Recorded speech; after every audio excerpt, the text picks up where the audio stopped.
Hey everybody, this is Justin and welcome to Old Photo Friday, where today we are going to look at a beautiful ambrotype photograph of two young girls, probably sisters if I had to guess.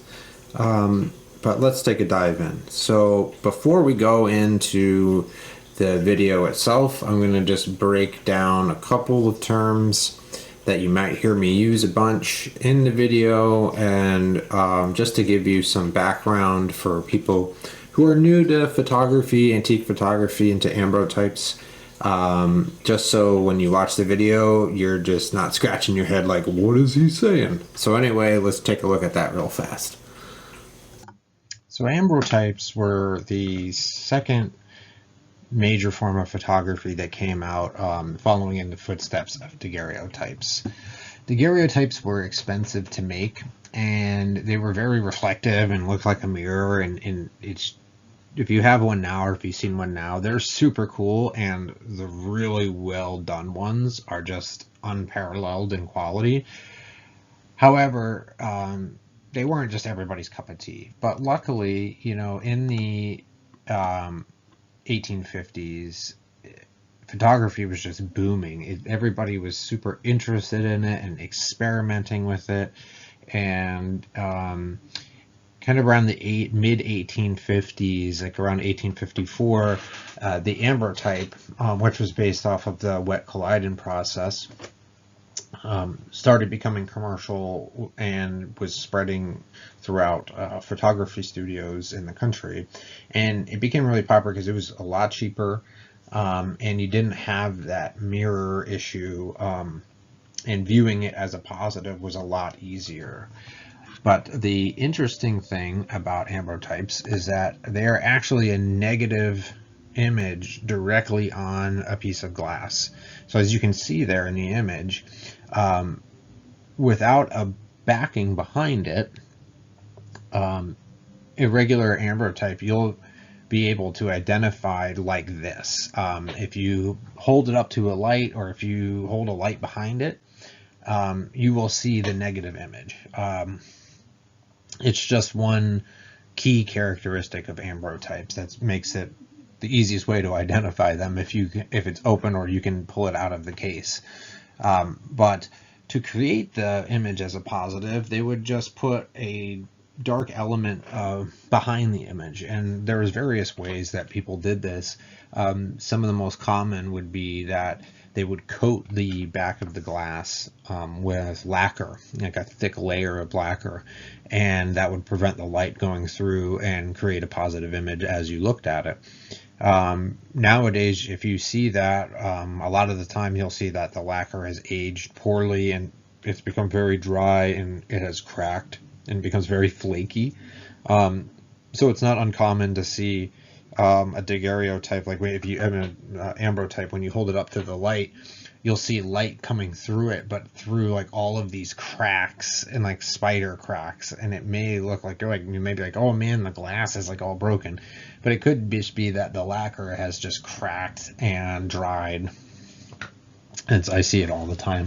But also with like clear glass ambrotypes, it was very common to put like a dark piece of paper or fabric behind the image or in the case, and that worked just as well.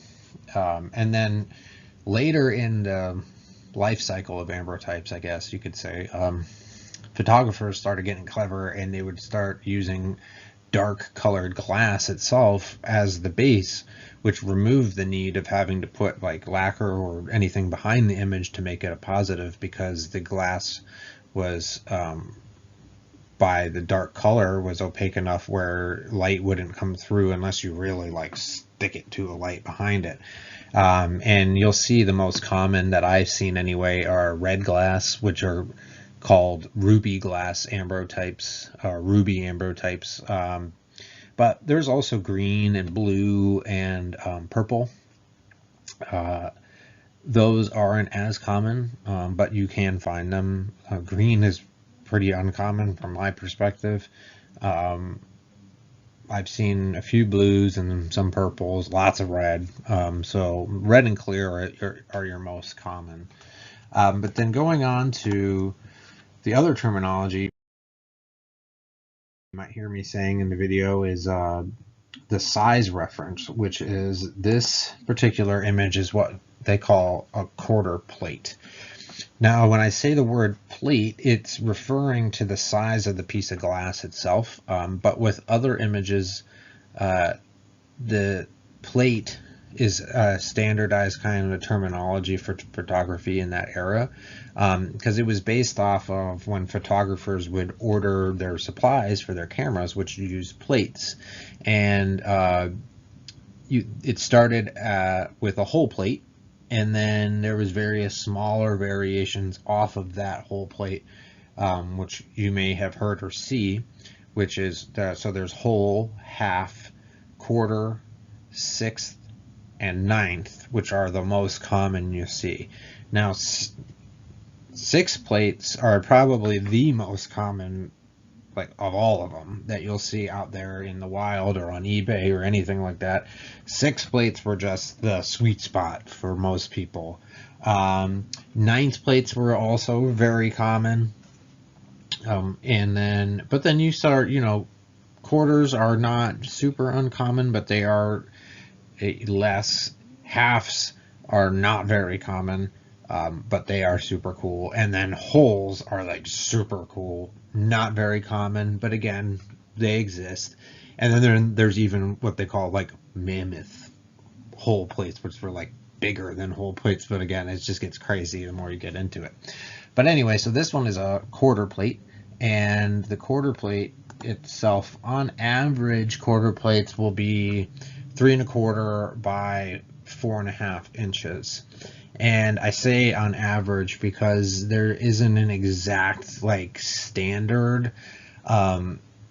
Back in the day, the suppliers and manufacturers were all very different, so there wasn't an exact like guideline of what would be what. But on average, this is the closest size that they'll be, very close to this number. They may be a little bit off on one or the other or both, but largely they will fit in this kind of space. Now, that also, remember, is the size of the glass, not the measurement of the preserver, which is that brass frame that wraps around the edges. That will be slightly bigger, but for measuring purposes, it's generally okay if like you measure this whole image end to end with the brass preserver on it. It's going to be a little bit slightly bigger than 3¼ by 4½. However, it'll be more than enough to be like, this is a quarter plate, because it would still fit in a quarter plate case. Now, cases are obviously going to be bigger dimensions on the interior because they need to fit the image inside of it. But I think the average quarter plate case is 4 inches by just shy of 5 inches. I think it's like 4.9 or 4.8 something. But it's so slightly bigger, but that's because they house the images. All right, let's get back to the regular video. All right, so with that being said, we're going to take a look at this gorgeous quarter plate Ambrotype.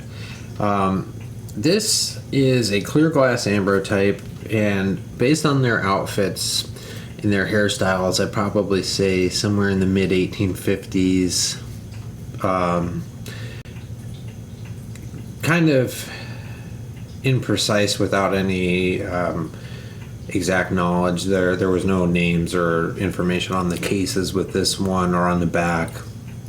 But it is a real gorgeous portrait. One of my favorites that I have in my collection of these two girls, more than likely siblings, but we can take a closer look.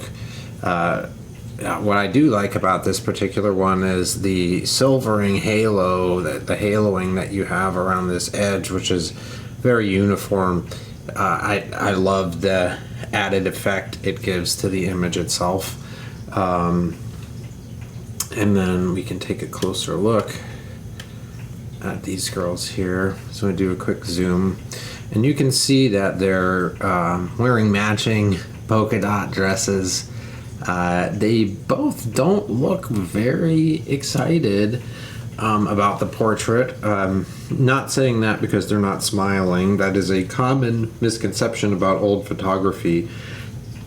It was not really, especially maybe in like the really like beginning days, where you hear people say, "Oh well, they didn't smile back then because the cameras took so long to take pictures."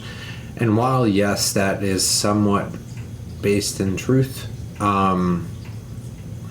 it by the time after daguerreotypes had kind of progressed, and then by ambrotypes in the 1850s and the 1860s, the shutter speed really wasn't like, the posing aspect wasn't as like a super part of that decision.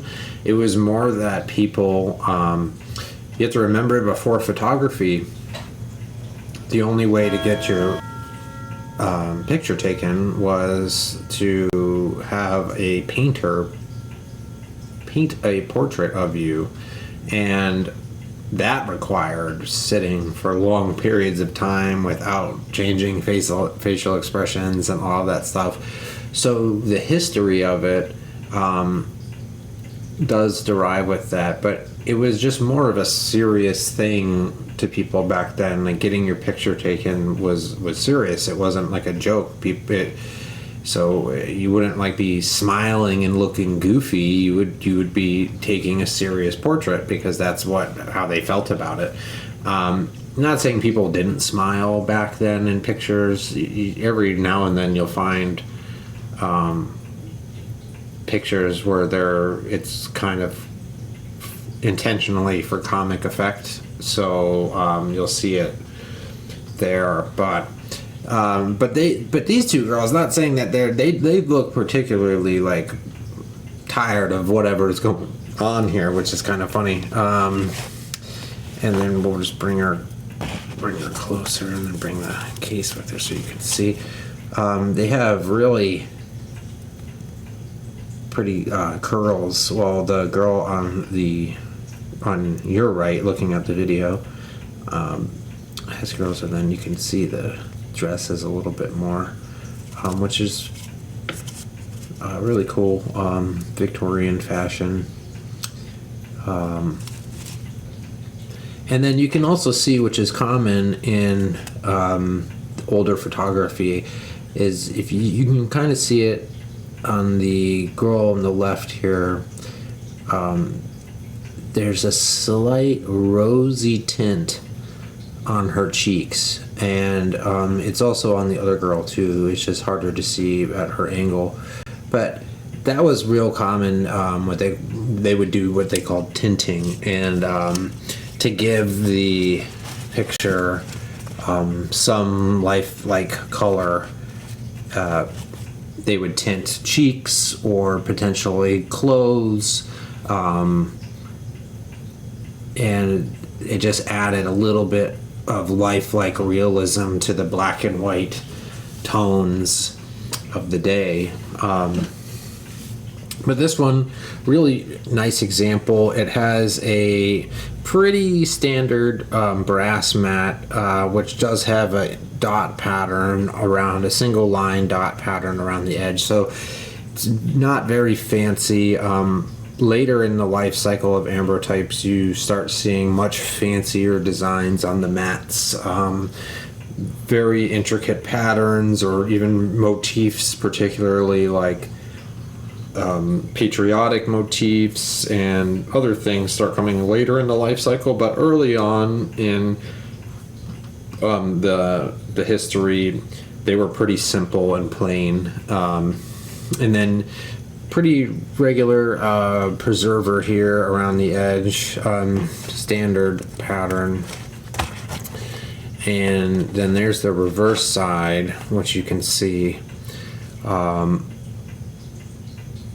which is interesting. And then this one, I will bend down because this is my personal one, so I will show you just for educational purposes. If you bend down the preserver, I'm trying to do it as safely as possible, you'll see this line of tape here along the edge. And I don't think I have actually opened this one up and fully and taking it out of the brass. But that is what they call sealing tape. And it was used to keep the pieces of glass, if there is multiple pieces of glass, which it does look like there's two pieces here, very thin glass, and then the mat sandwiched together, and to prevent it from moving around, shifting around, but also to prevent dust from getting in there, which was very big deal, as these are extremely fragile. If you were to take this out of all the protective coverings and take your finger and just wipe it across, you would just wipe the image right off of there. And that's what's important when if you are new and you are finding these out in the world, do not open them up and mess with them if you can, or if you're not sure in what you're doing. A lot of people I see accidentally ruin these photographs because the inside of the glass is dirty, or there's dust inside of the images. So they open it up and they try to wipe it off, or to clean it, or try to clean it, and it just ruins the images. And it is very sad because ambrotypes and daguerreotypes are all one of a kind images, similar to, which if you're not super familiar with old photography, like a Polaroid, kind of in the sense that once you take that picture with the Polaroid, that's it. That's the only example of that picture, and the only way you're going to make a copy of it is by taking a picture of that picture. You don't have which became later possible with like negatives and more bulk printing, like paper and stuff, where you could make multiple copies off of one negative and just print it over and over and over again. Ambrotypes and daguerreotypes were not like that. Like we had showed, this is the negative, and it's just made to look like a positive. So that's why I love these and daguerreotypes so much, is because each one is one of a kind. There will never be another picture exactly like this. There may be another picture of these two girls together, but it will not be this exact picture, which is really cool. So if you do find an ambrotype, even if it's maybe not something super fancy, just remember it's the only one, which is kind of cool to think about, especially in how commercially batch processed everything is nowadays. They're not very much one of a kind things. But we'll take a quick look at this image I found in a half case. So just a regular wood case with it's like a paper, embossed paper covering on it. They call it leatherette cases. Basically just really thin wood framing with a patterned outside, and normally there would be two sides to it, one with a photo, and then one that has it would have a hinge and it would open and close, and you would have these hooks right here that would keep it closed. But this has this dark piece of paper in here that acts as the negative, acts as the backing to make it a positive image. And that's pretty cool. And I want to show you one other little trick that I found. 1 second. So yeah, the last little tip would be like how I see people ask all the time, and then I go, how do I get this thing out of the case? Or they're shoving knives or bending it up or damaging it, trying to get it out of the case. It's going to be different for everyone because some might be a little bit bigger and squeezed into a case. Others, will flop right out. But what it mostly involves is just being careful. So what I like to do is I try first to just tap it out. So if you have a case here and you have an image in it, whether it's a full or a half case, what I like to try to do is just turn it over and kind of tap it from the back and see if you can get it to shift out at all. Sometimes you can, and give it a little shake, and just make sure you're ready to catch it before it pops out. If you're really into the hobby, and like again, this is more so for people who are new or kind of learning about it, they make specific tools like little suction cups that you stick to the front, suck it, pull it right off. I have one of those, but I don't really use it that much. And if you're not like super into it, I don't expect you to go buy one right away.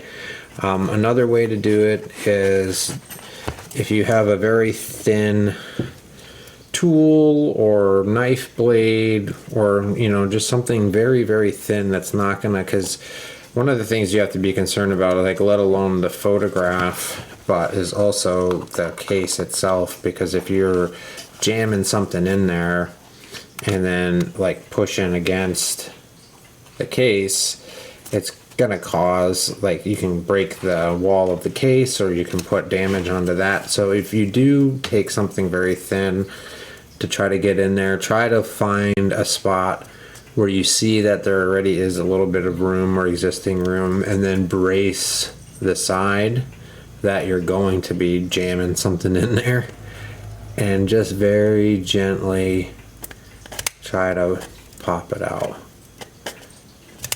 And this is probably not the best tool to use, but it's the one I had closest to me. And you just pop it out. That's my least favorite way of doing it. But another cool tip that I learned from another collector on Facebook, actually. And I do apologize that I don't remember his name, and if he ends up watching this and he's like, hey, that was my thing, leave a comment, take credit for it, because it totally was your thing, and I'm not trying to steal it, but it is a really good tip. So I started doing this after I saw this guy doing it, and he takes a little bit of ribbon and puts it behind the image first, and then that way when you stick your image in there, and I tie it behind, but you can get your image out by just popping it out with the ribbon, which I thought was genius. But anyway, that's this week's video, and I hope you like it. Come back next week for another great photo episode. Take care.